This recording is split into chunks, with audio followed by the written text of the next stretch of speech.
If you're here for Help Us Help You and you want to see Jerry talk for a little bit, then you're in the right room. Thanks for those who attended in person. I think we have a pretty large audience online, which makes sense, I think. So I want to give a quick shout out to Jeremy Hill. You heard him. He came back to PCC recently. He helped me do this slide deck. He was going to travel. He had something come up, so I ended up here alone. But I want to give him credit for helping me with the slides. Our goals today, get answers to your software and hardware questions faster. Again, we're really talking about support. We're talking about when you need something, right, from us. You're able to log into the PCC Support portal. We'll talk about that because that's a little new and it might look different. If you've already been on the new portal, it looks different than it did before. And we're going to talk about understanding how to effectively follow up on your outstanding issues. How do you reach support? So most of you have probably done this, right? support@pcc.com. That's how you email in, and then somebody from the rapid response team or anybody in PCC in support will reach back out to you and answer your question, ask for more details, maybe say hi, yeah, we got it, we're going to send it to the different team. Maybe you need billing help, right? And you're going to go to the get paid team. You can also log into the portal at support.pcc.com, and that's where you're going to see a small change.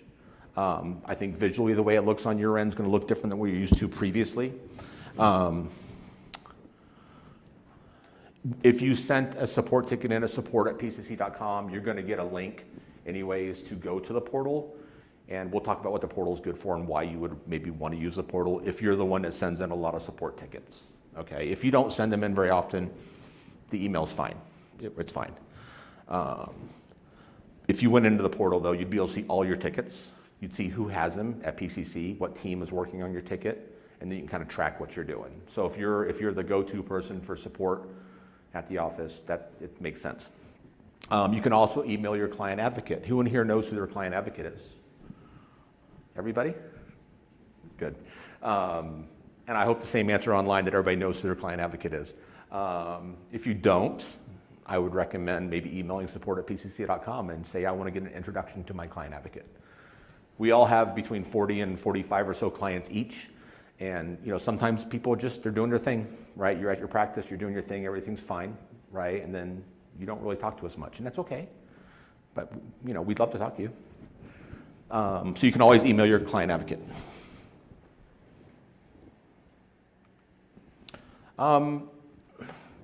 This is the life cycle of a support email. So when you send in a ticket to support@pcc.com, this is kind of what happens. And it's pretty simple. I don't think I need to read it all, but you report in, RRT rep response team responds, says, hi, great, I'm going to route your ticket to so-and-so. It's a soft handoff, right, to get paid or the immunization folks or somebody like that. They might send it right to your client advocate because you had a very specific question that was more client advocate based, right? And then we'll get it and we'll respond and resolve the question. It could go to RRT and they could just respond and resolve it. It's over, done. They fixed it. You needed somebody, didn't have a connection, wouldn't work, they couldn't log in, a printer wasn't, whatever. There's all those little things that happen. It could also go from the RRT folks and go to the CA or specialist, and they could open up a support request for our development team to review. So maybe, I got a good example the other day, one of my doctors, they have a doctor retiring soon.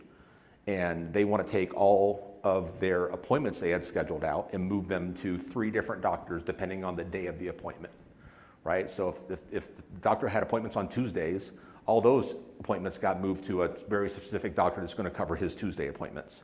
Then there was one for Wednesday, and then there was one for Saturdays. So I was able to do a support request, reach out to our development team and say, hey, here's what they need, can you do this? And they knocked it out in a couple days and it was good. And then all of a sudden, magic, there it is. And it saved the practice a lot of time, right? Because what would they have to do? Move every one of those appointments. So that kind of stuff we can help you with, right? And so you may not even know we can do that, but we can do things like that. Not always, not everything works that smooth, but that was a great example that just happened. There's also, maybe there's a bug, or maybe something's just, you found something wrong. We try to be as perfect as we can, but we understand sometimes glitches happen, even with all the checks and the testing we do. We might do a bug request, or maybe you have something that's an enhancement request. I'd really like to make all my appointments pink, or orange, or I'd like to change all the bubbles in the bottom to different colors, or I'd like to have 10-minute appointment increments. Probably gonna tell you we can't do that right now, but there's a lot of things you might ask for that are great ideas, like wishing well stuff, and we send them to enhancement requests, and the more practices that ask for the same thing, it gets more attention, right? Any questions on kind of like the support email workflow? What do you think might make this workflow harder for you or even for us?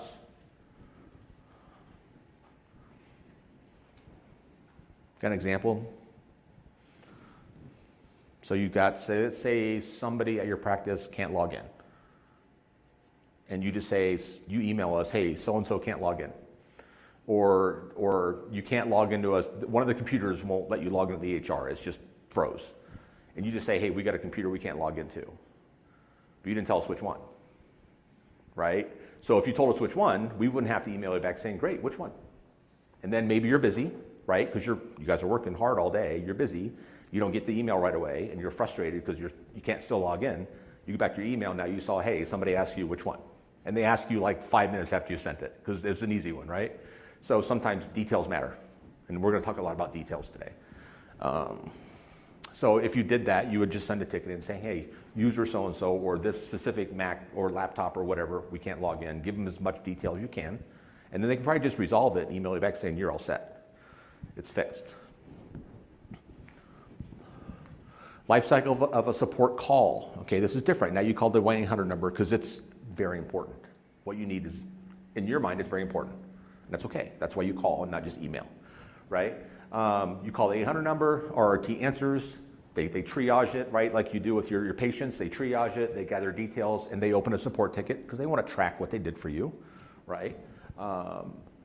They send it over to the client advocate or a specialist, they respond, and then they resolve the issue, or they answer the question and they resolve it immediately, right? They just handled it for you quickly. They could also just send, again, same thing as the email, support request for development review or as a bug or a fix. So what do you think constitutes a phone call to PCC for support?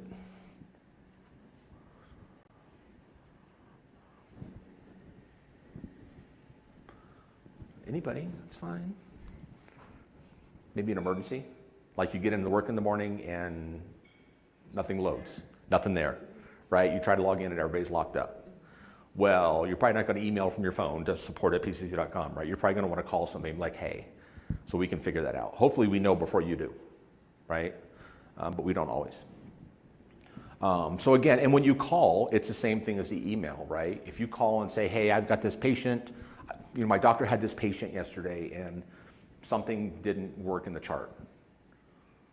What if you don't know the patient PCC number, right? Or maybe it happened last week and you just decided to call because somebody gave you a note off a sticky, because the doctors are walking around with sticky notes, right? And they just like, So if you don't know the patient number or you don't know the date of the visits or you don't know the details around that, your call is going to end up being short, or you're going to be chasing stuff down, or it's just going to turn into an email, right? So if you have to call for whatever you want, it's fine. But if it's really important, then you definitely call. If it's like, I need to set up a meeting with my client advocate, maybe that's an email, right? Because it's fine. But either way, either system works, and you're welcome to use either one. We're never going to tell you no.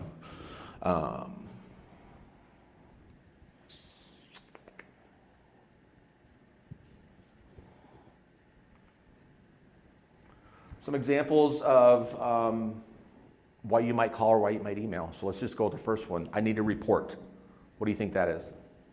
I need to run this fancy report. I need to do PCMH, or I need to do this thing. Is that a phone call or an email, you think? Either way, but I mean, honestly, it's probably an email, because that's something we're going to have to, your client advocate or somebody is going to have to sit and talk to you and be like, okay, explain what you need. You can do that in an email, right? Just give me all the details. Or you can call, and then maybe somebody in RRT can help you with that if it's a quick thing. What we try to do as a rapid response folks, they're there for the triage, for the quick fixes, for the answer the phone, and kind of help people with the small emergencies. But that might be an email. What about I can't access PCC? That's a call, right? Every time, all the time. And we have emergency numbers, you just call. Okay, I need training. I got a new biller, I need to train them. Phone call or an email? Email, right? Because we got to schedule that, find out what they know, what they don't know. Have they watched the Learn videos yet? Have they not? right? And then something isn't working as expected.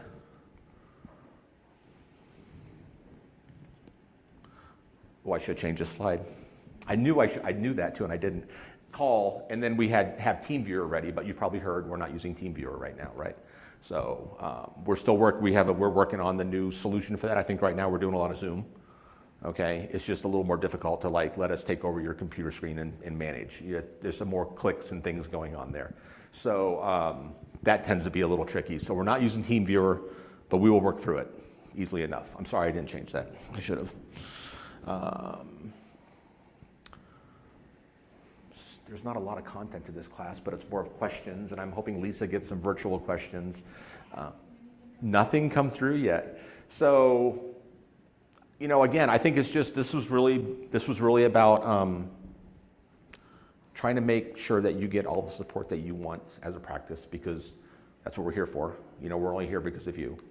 So we're happy to do that. We're happy to do it in multiple ways. But I think any takeaways from this would be, you know, details are important.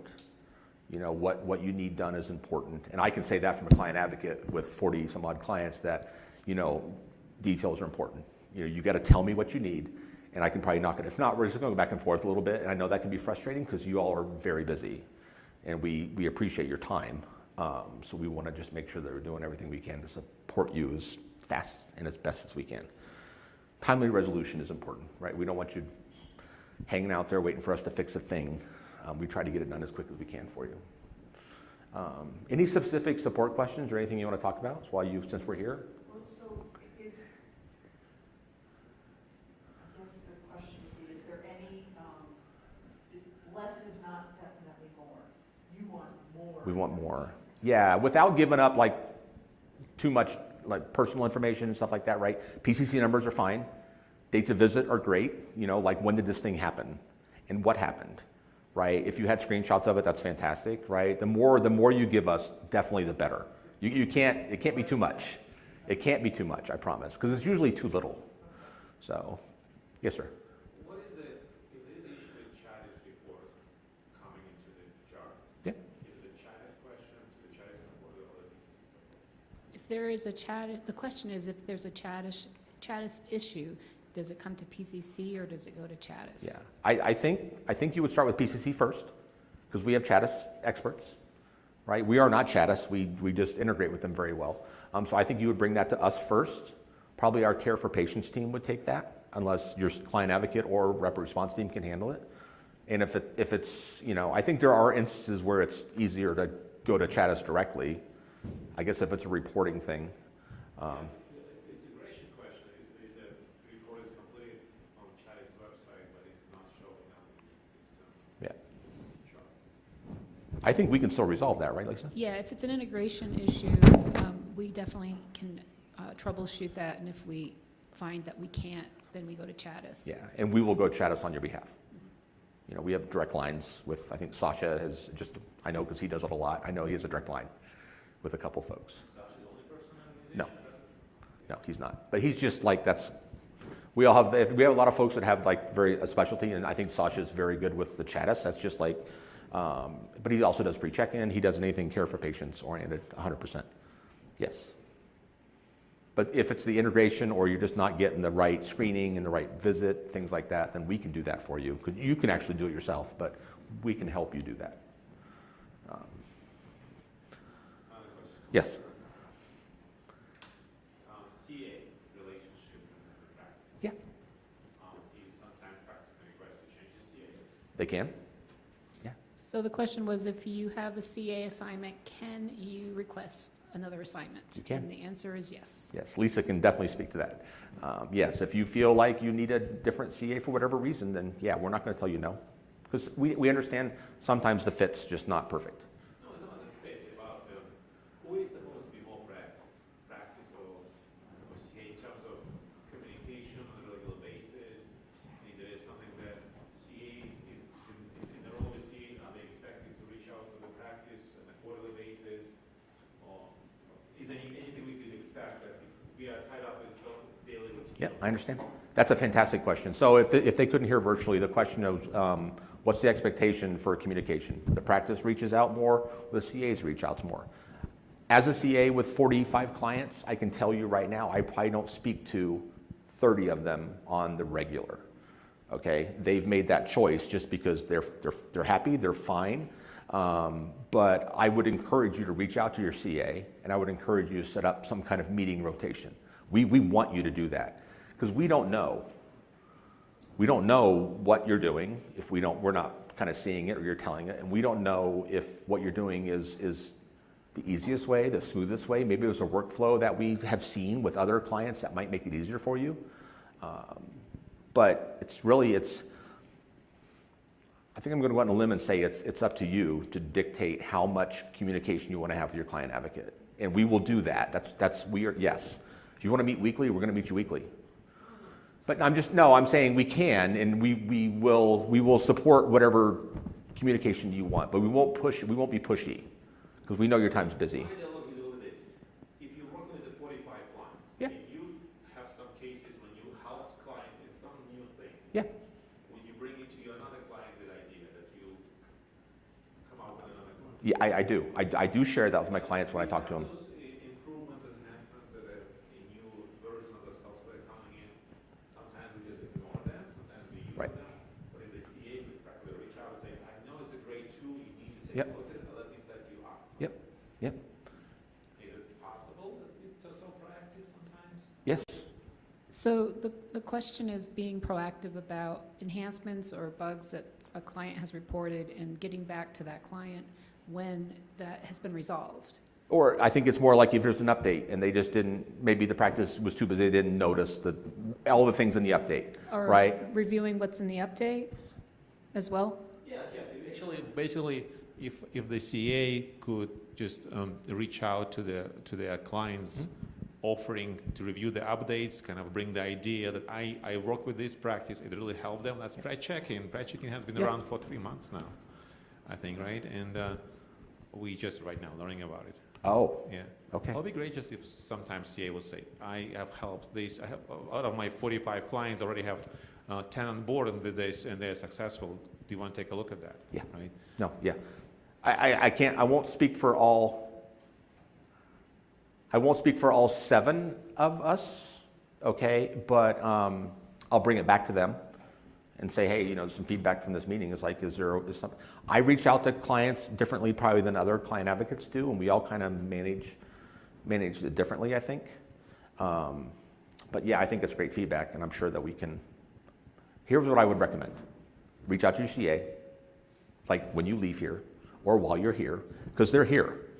All the CAs are here minus one, and she doesn't have a lot of clients yet because she's very new. So I would reach out to your CA while you're here, and I would set up at least a phone call or a Zoom for maybe 30 minutes and have a conversation and tell them, ask them or tell them what your expectations are, what you'd like to have.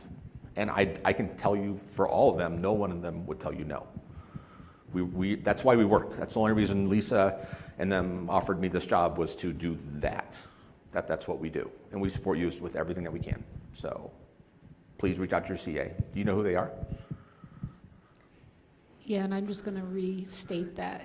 Let your CA know, for those that are virtual, if you don't know who your CA is, client advocate, you should reach out to support. You can email them and ask who that person is. Yeah. And request some regular contact that works for you. I can find out shortly, and you do know. Okay, good. So yeah, so that's fine. Any other questions? Yes, ma'am.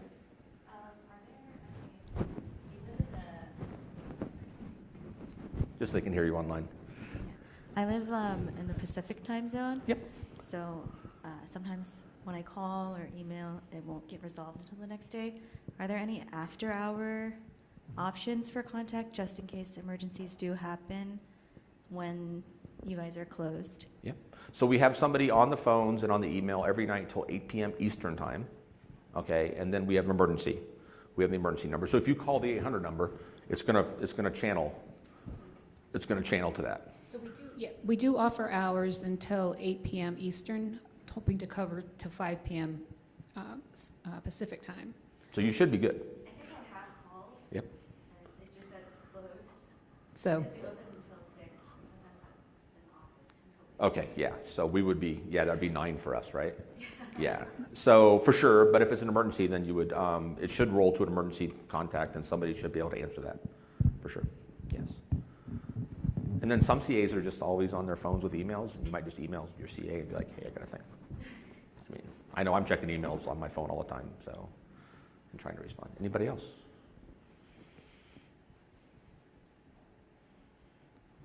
Okay. Nothing online yet, Lisa?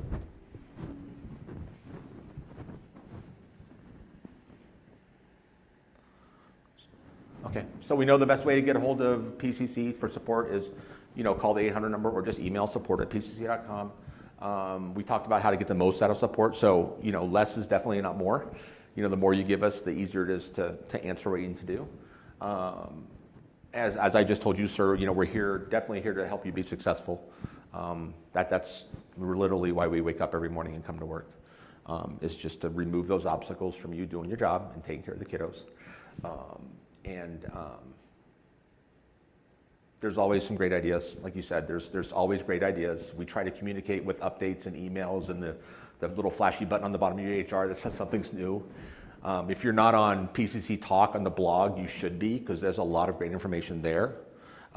And then if you're not, I think somebody touched on it earlier in another session, the PCC Learn, so you can get on the group and all the other PCC clients are talking about things and asking questions. So it's good to just kind of branch out. But your CA is definitely the one that will guide you to the best result possible and make sure they're doing everything they can to support you. And we don't want you to feel like you're not supported, ever. I guess barring any other questions, I'm gonna give you some time back today. I guess my last slide is the references is learn.pcc.com. I mean, you can always go there anytime, 24/7, and it's probably there. If it's not, let us know. And then email support@pcc.com. Thank you.